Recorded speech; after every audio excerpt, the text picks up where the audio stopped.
Okay, we are going to import our names from ISIS. This is how you set up your Excel spreadsheet. You're going to want, doesn't really matter, first name, last name order. I like last name first. First name and student ID. If you haven't, I just save it on my desktop, easy to find.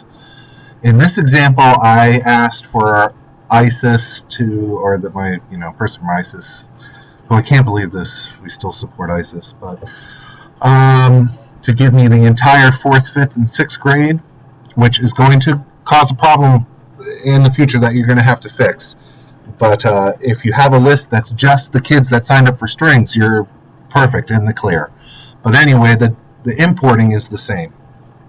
So let's go to our Access database, and I have actually hidden this from general users. Alright, so we're going to have to unlock something to make this happen. So take your cursor and come up here to File, and we're going to go down to Options. We're going to choose the current database, and we're going to come down here to Navigation, and we're going to click Display Navigation Pane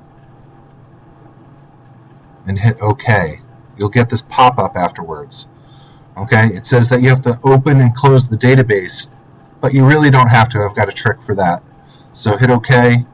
You're going to go back up to File, and you're going to hit Compact and Repair Database.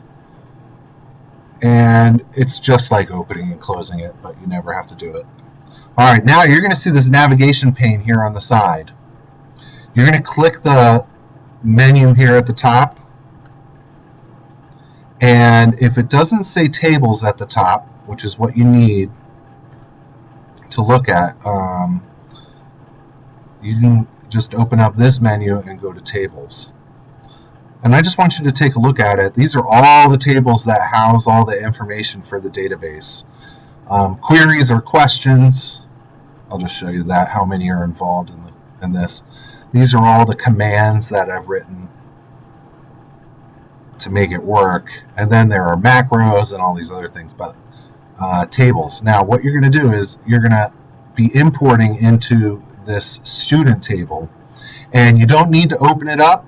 I'm just going to show you what it looks like since you're interested. You're a computer person here. I'm going to show you what the design of the table looks like. It's got these fields, but you notice like the teacher isn't really in the table. The teacher ID is, which is a macro that runs to put the teacher ID in. So when you import the student names, you can't import the teacher name. That's why we can't do it. Those are something you have to put in manually. But anyway, I digress. You don't even have to open that student table. I just want you to see it. We're going to go up to External Data, and this is where we're going to import your kids into the student table. So External Data, you're going to be importing an Excel file, so click Excel. And we're going to find that spreadsheet. I put mine on my desktop. So you find it.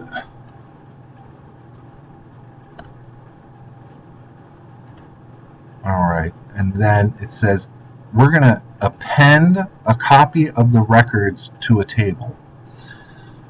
If you don't select that, what you're going to do is you're going to import it as its own table. But you want to go right into student table. So we're going to choose append, and then we have to select it. And it is E student table. Okay.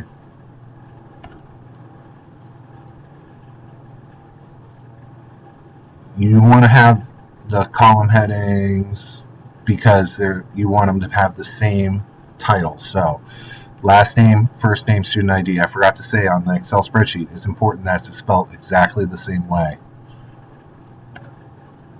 Import to table. Alright.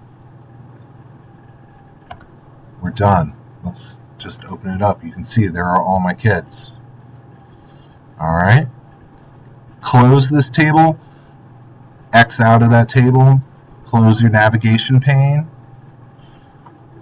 Hello.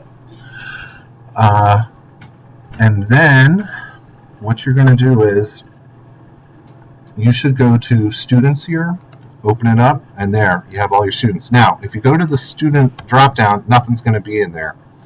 You got to go back to the main menu and then go back to students, because a macro, it assumed that you put the student in this form, and then a macro runs to put the students in there. So there they are.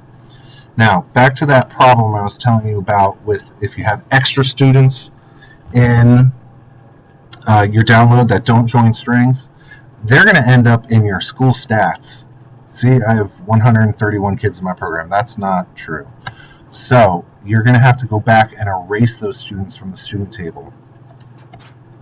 And you can do that after you've registered all your kids. But all you have to do is highlight the field and delete them. Okay? Or you could go to quit. You could quit each person, but I don't think that accurately reflects, your program. So when you go to students, then you can find each student and then add their teacher, their instrument, their class. These are all drop downs. So you don't have to cut and paste, do anything to put your kids, type your kids in with that. All right, I hope this video helps.